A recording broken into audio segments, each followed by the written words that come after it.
Good morning. I wanted to do an update today on my hero's journey. If you are working on your own personal meditation and you might be wondering if you're doing it right or if you're not getting any answers, I hope this story will help you to be able to find a way inside of yourself to be able to sort through your thoughts and be guided in your own meditation.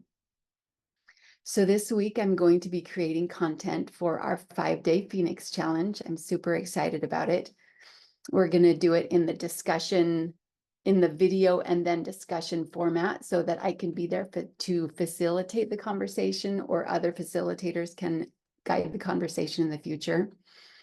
Approaching the recording of these videos, I feel a lot of fear and feeling like it's do or die. It's all or nothing, feeling like if I don't get this right, my world is going to come down crashing around me.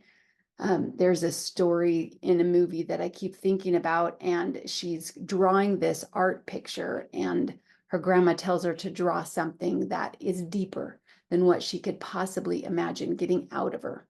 And that's kind of how I feel with creating this 5-day challenge, that this is my masterpiece. This is something that is my baby that I'm going to keep making better and better. And so this first draft is going to be the beginning of what I'm going to keep improving. So this morning in my meditation, I was listening to music and I was trying to process all this fear that I'm facing as I create this 5-day challenge. I was telling my higher power, who I call Heavenly Father, all of my fears and all of the things that I am worried about as I'm thinking about creating this. I'm afraid people aren't going to understand me. I'm afraid it's going to be too complicated.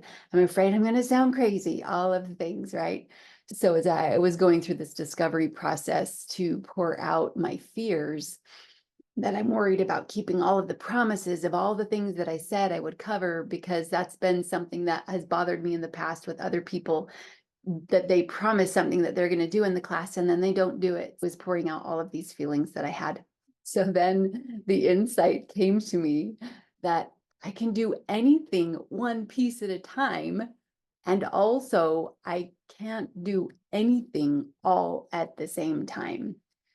So I realized that this is something I just need to let go of, all of the chaos, all of the things that I feel like I have to do all at the same time, and just focus on one thing at a time.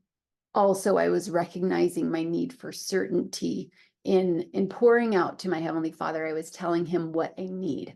What I need right now is a map that shows me everything from the beginning to the end. What does day one? What does the introduction look like? What is all the pieces and what does like all the things, right? And so this is the need for certainty, the need for it to be for sure. This is exactly how it is, right? And this is what our subconscious wants to be able to have in order to feel safe. But that's not the way trusting yourself in this journey works. That's not the way that you grow in faith. So then my mind started wandering to one of my hero figures. The world knows her as Joan of Arc. I lovingly call her my sister Joan. In French, her name was Jeanne. I don't know if I'm pronouncing that right, but I just think it's ironic that she's now known by the English name of the people that burned her at the stake. So anyway, side note on that. So my mind started wandering back to her and what she might have experienced when she was gaining her inspiration and she was choosing to follow her path, and what that looked like for her, taking courage to take that next step forward. I thought in the beginning how crazy she might have felt in her journey, because she was going against all the cultural norms, all of the things that people said was impossible and that she shouldn't do. And she's just a farm girl. Who does she think she is? All of those thoughts. The thought came to me that maybe she didn't actually see angels like the legends have passed down over the years. They didn't have written records there. We don't know what she actually said, except for what was said in the Inquisition during the trials. And those can be interpreted in lots of different ways. But this wonder just came to me that maybe she didn't actually see angels.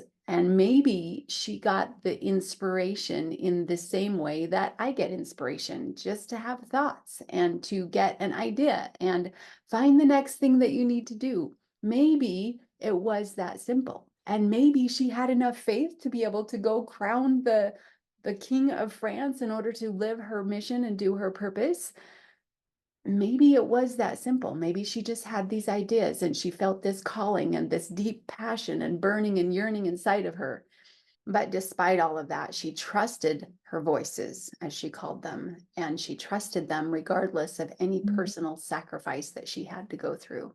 And maybe this is what learning to trust inspiration looks like. Maybe it's just getting one idea and acting on it. And maybe this is what it's going to take for me to be able to learn to trust.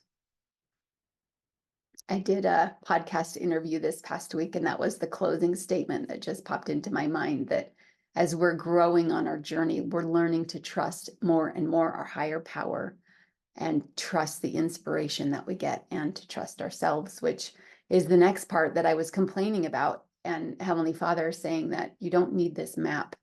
You don't have to know everything from the beginning to the end. All you need to do is focus on this one thing that you need to do right now. And then he asked me, do you trust me?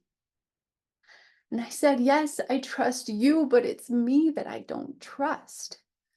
All of the fears that I have, all of the confusion, all of the stuff that goes through my head that I have to fight through, all of the darkness pushing on me, telling me that I don't know what I'm talking about, or that what I'm saying doesn't make a difference. I told him that I trust him, but trusting me was a different story.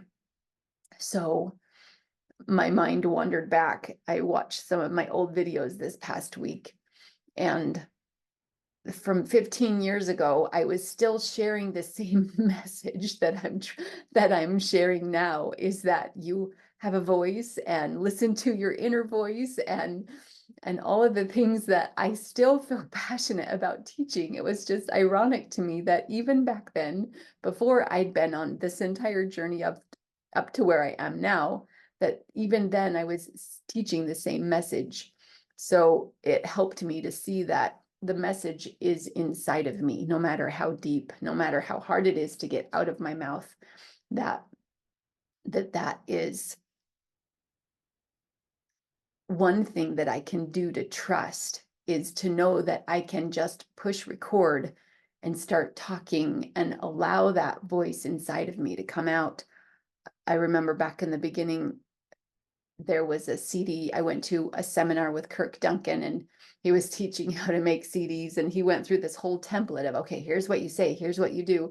And at the very end, he's like, okay, so do you want to know how to make a CD? And I am like feeling this call inside of me burning so big, like my heart is going to jump out of my chest. And I'm like, yes, tell me how to make a CD.